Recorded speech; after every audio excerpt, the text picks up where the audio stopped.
Hello everyone. Today we will start with a topic osteoarthritis of knee. So ये होता क्या है? It is a chronic degenerative non-inflammatory disorder. ये chronic degenerative disease है, non-inflammatory है, resulting in destruction of articular cartilage of synovial joint. अब जो synovial joint होता है उसके जो कार्टिलेज है आर्टिकुलर कार्टिलेज उसका डिस्ट्रक्शन होता है और साथ ही साथ ऑस्टोफाइट की फॉर्मेशन होती है। ठीक है, अब इसको हम फर्दर पढ़ेंगे आगे। इसके टाइप्स, तो टाइप्स में दो टाइप्स हैं, प्राइमरी ओए और सेकेंडरी ओए। अब प्राइमरी ओए किस वजह से होता है? ये होता है ओल्ड एज की वजह से, जैसे एज इंक्रीज होती है उस वजह से। और सेकेंडरी ओए होता है किसी भी पैथोलॉजी की वजह से। सपोज कोई भी पैथोलॉजी हुई, वो हम आगे पढ़ेंगे कौन सी पैथोलॉजी हो सकती है। अगर किसी पैथोलॉजी की वजह से हो रहा है तो वो होगा सेकेंडरी ओए। ठीक है, अब है इटियोलॉजी, मतलब कॉजेज। तो कोई रिपीटेड ट्रॉमा हो सकता है ओल्ड एज की वजह से। ओल्ड एज की वजह से क्या होगा? प्राइमरी ओए होगा। Obesity, infection, haemophilia, haemophilia disease है, prolong use of corticosteroid, neurological conditions. अब न्यूरोलॉजिकल कंडीशंस में भी कौन सी conditions? Tabes dorsalis, Charcot's joint, syringomyelia. Okay, अब है ऑक्यूपेशनल कॉज। ऑक्यूपेशनल कॉज मतलब कोई भी जो पर्सन है, पेशेंट है, वो किसी भी पर्टिकुलर ऑक्यूपेशन में एंगेज है जिसकी वजह से उसको ऑस्टियोआर्थराइटिस हो रहा है। तो माइनर्स हो सकते हैं, टेलर्स हो सकते हैं और मैनुअल लेबर्स हो सकते हैं। ऐसा क्यों? क्योंकि इनके जो नी जॉइंट होता है वहाँ पे बहुत ज़्यादा लोड पड़ता है। ठीक है, अब है एंडोक्राइन डिसऑर्डर। उसमें आ सकता है एक्रोमेगैली, हाइपरथायरॉयडिज्म, पोस्ट मीनोपॉज और कशिंग सिंड्रोम। अब पोस्ट मीनोपॉज आपने देखा होगा, मोस्टली ये फीमेल्स में मतलब जो फीमेल्स होती है वो बहुत ज़्यादा प्रोन होती हैं ऑस्टियोआर्थराइटिस को। क्यों? क्योंकि आफ्टर एज जब मीनोपॉज हो जाता है तो ये डेवलप हो जाता है हॉर्मोन्स की कमी की वजह से। अब है कुशिंग सिंड्रोम, डेवलपमेंट डिसऑर्डर में आएगा dysplasia, congenital hip, congenital deformity of hip, Perthes disease. और फिर नेक्स्ट है पॉस्चरल डिफॉर्मिटी। अगर पॉस्चर सही नहीं होगी तो भी जॉइंट पे लोड पड़ेगा, अब नॉर्मल उसकी वजह से हो सकता है। अब है क्लिनिकल फीचर्स। तो क्लिनिकल फीचर्स में आता है common above 40 years of age, मतलब 40 ईयर्स के जो बड़े पीपल हैं, जो लोग हैं, उनका हो सकता है ओए। Pen eight knee and surrounding the joint, spasm of hamstring muscle, weakness and wasting of quadriceps, mainly vastus medialis obliquans। मतलब जो वीएमओ है ज़्यादातर उसमें वेस्टिंग और वीकनेस हो जाता है। ठीक है, decrease knee flexion range of motion, loss of terminal degree of knee flexion, early morning stiffness, tenderness present होता है, जॉइंट इफ्यूजन क्रिप्टस सुनाई देगा। Patient complain of locking or giving away of knee joint mainly during staircase descending। अब जैसे patient जब stair से उतरता है तो पेशेंट को ऐसा फील होगा जैसे कि उसके जो जॉइंट्स हैं वो लॉक हो गए हैं। ठीक है, लिम्पिंग गेट होगा इस वजह से। जेन्यू वेरम डिफॉर्मिटी, मतलब जैसे स्टेज बढ़ेगी लेटर स्टेज में क्या देखने को मिलेगा हमें? जेन्यू वेरम डिफॉर्मिटी। साथ ही साथ लॉस ऑफ फंक्शन हो जाएगा जॉइंट का और difficulty in squatting and cross lag sitting. ठीक है, अब आता है इन्वेस्टिगेशन। इन्वेस्टिगेशन में हम सबसे पहले जैसे कोई पेशेंट बोलता है ना कि ओए का अगर सिम्टम्स आते हैं तो सबसे पहले हम उसको एक्सरे करवाते हैं।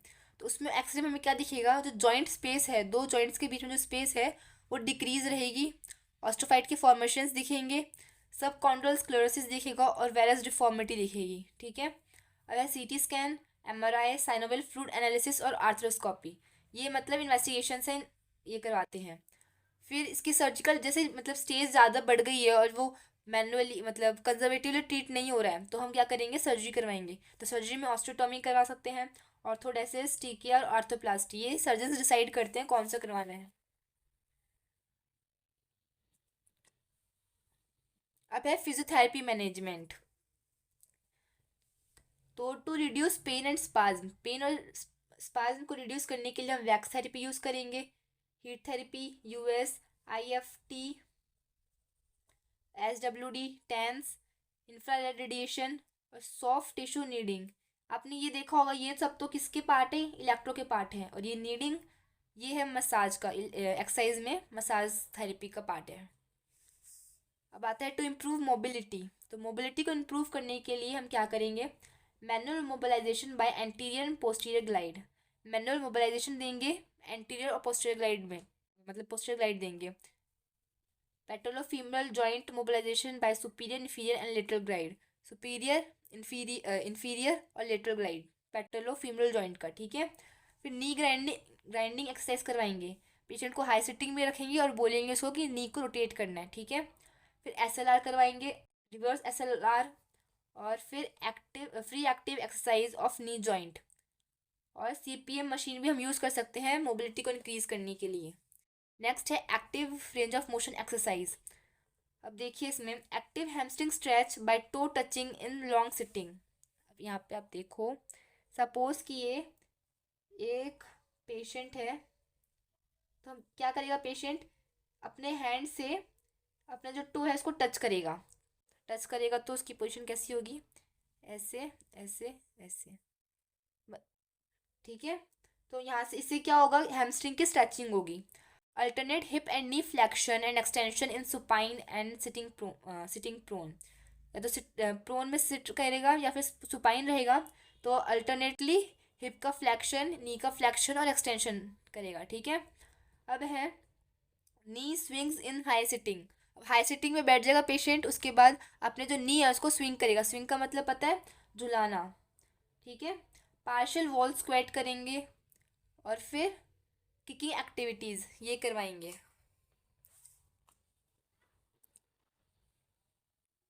अब आता है वेट बियरिंग एक्टिविटीज़। उसमें बाइसिकल और स्टेशनरी साइकिल हम करवाएंगे पेशेंट को। ब्रिजिंग एक्सरसाइज करवाएंगे। रोइंग मशीन यूज़ कर सकते हैं। Prone kneeling, long sitting and self assisted resisted exercise करवाएंगे।